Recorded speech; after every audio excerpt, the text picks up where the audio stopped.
Depuis le début de la pandémie, il y a eu une augmentation importante des violences conjugales et des féminicides au Québec. Aujourd'hui, on est à Montréal pour tester les connaissances de la population quant au phénomène.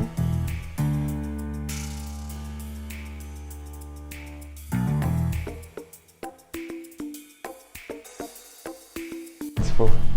Ça peut sûrement exister dans plusieurs types de relations. Ouais. N'importe quelle relation. Non. Faux. Je pense que c'est faux. Ça peut arriver dans toutes sortes de relations, bien sûr. Je pense que c'est faux. Je pense qu'il y a plusieurs types de violences conjugales. Il n'y a pas besoin forcément d'avoir un engagement écrit comme étant marié pour que ce soit considéré comme de la violence conjugale.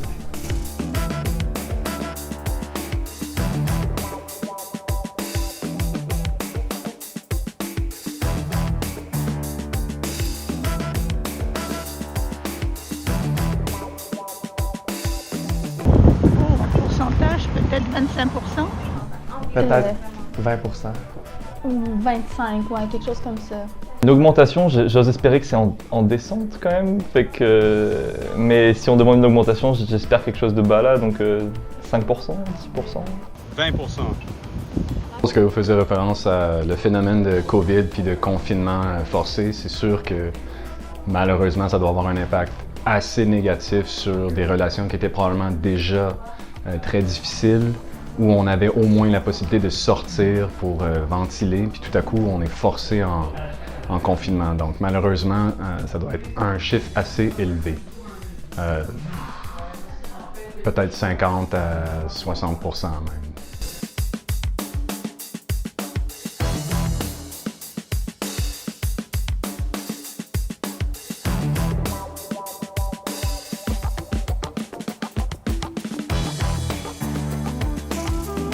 Cinq formes.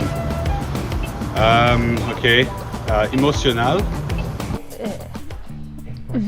Violence physique, violence psychologique, peut-être. Ils sont multiples et ils se chevauchent. J'ai l'impression que n'importe quel type de violence a un impact psychologique, donc ils peuvent toutes rentrer dans le diagramme de Venn, avec la grosse bulle étant la violence psychologique, mais on va compter la violence sexuelle, la violence physique, la violence verbale, toutes sortes de chantage économique. Il y a les enfants, fait que non, ça peut prendre toutes sortes de formes, mais ça doit avoir un impact psychologique dans toutes ces formes.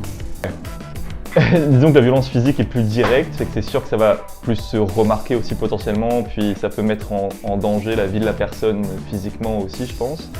Mais c'est un peu subjectif là, la dangerosité. Clairement, les violences psychologiques peuvent être très dangereuses et potentiellement, dans le cas extrême, par exemple pousser la personne au suicide ou des choses comme ça.